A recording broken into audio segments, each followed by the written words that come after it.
Hi hello guys, இந்த வீடியோவில் யாரை பற்றி பார்க்க போகிறோம் அப்படின்னு சொல்லி பார்த்தீங்கன்னா, அதாவது ரீசெண்டாக வந்து பார்த்தீங்கன்னா திவாகர் அப்படின்னு சொல்லக்கூடிய ஒரு வாட்டர்மெலன் ஸ்டார் அப்படின்னும் நடிப்பு அரக்கன் அப்படின்னு சொல்லிட்டு நிறைய விஷயம் பேசிட்டு பிரபலம் ஆகிட்டு இருந்தார் அப்படின்னு சொல்லலாம். இப்போ இவருடைய வளர்ச்சியை ஒரு சில பேர் கெடுக்கிறாங்க அப்படின்னு சொல்லிட்டு இவரே ஒரு சில இடத்துல ஓப்பனாக இன்டர்வியூ பேசிட்டு இருக்காரு.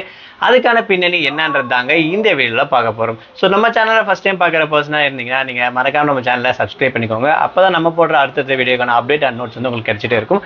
அது மட்டும் இல்லாமல் இந்த வீடியோ பற்றி உங்களுக்கான கருத்துக்கள் ஏதாவது இருந்துச்சுன்னா தாராளமாக நீங்கள் கமெண்ட் பாக்ஸில் மென்ஷன் பண்ணலாங்க.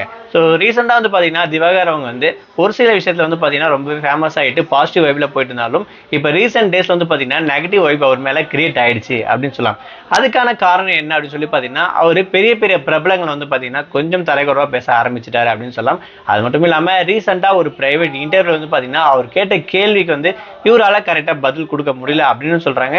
இவர் என்ன சொல்கிறாரு திவாகர் அப்படின்னா, அதாவது என்னை பார்த்து எதுக்கு இந்த கேள்வி கேட்கணும், நான் வேற ஒரு உலகத்தில் இருக்கேன் அப்படின்னு சொல்லிட்டு இவர் எப்படி சொல்லலாம் அப்படின்னு சொல்லிட்டு இந்த மாதிரி சில இஷ்யூ எல்லாம் பிரச்சனை பண்ணிட்டு இருக்கிறதால இவரோட பேரை ரொம்பவே நெகட்டிவாக ஷேட்க்கு கொண்டு வந்துட்டாங்க அப்படின்னு சொல்கிறாங்க. அது மட்டும் இல்லாமல் இவர் ஃபர்ஸ்ட் ஒரு இன்டர்வியூ அட்டன் பண்ணும்போது ஷகிலாமா தான் எடுத்தாங்க அப்படின்ற விஷயத்தையும் சொல்லியிருக்காரு. அங்கே வந்து பார்த்தீங்கன்னா டிராவலிங் சார்ஜ் அலவன்ஸ் வந்து எனக்கு கொடுக்கவே கிடையாது, அந்த இன்டர்வியூக்கான அமௌண்ட் மட்டும் தான் எனக்கு கொடுத்தாங்க. அது மட்டும் இல்லாமல் என்ன வச்சு இப்போ நிறைய சேனல் வந்து லட்சக்கணக்கான வியூஸ் வந்து வாங்கிட்டு இருக்காங்க, அதனால நிறைய பேர் ஏர்ன் பண்ணி சம்பாதிச்சுட்டு தான் இருக்காங்க. இதெல்லாம் பார்க்கும்போது எனக்கு கொஞ்சம் கஷ்டமாக தான் இருக்குது.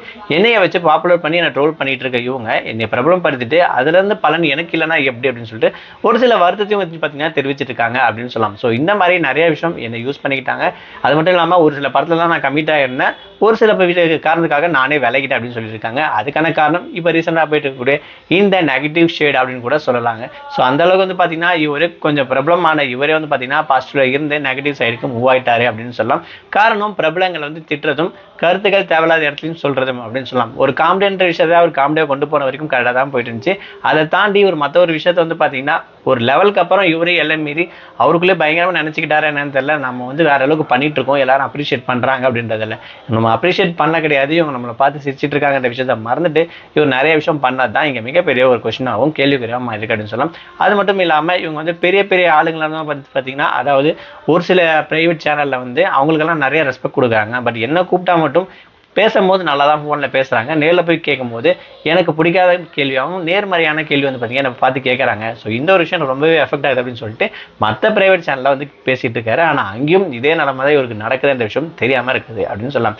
இவரை பற்றி நீங்கள் என்ன நினைக்கிறீங்க, உங்களுடைய கருத்து என்னன்ற விஷயத்தை மறக்காமல் கமெண்ட் பாக்ஸில் மென்ஷன் பண்ணுங்கள்.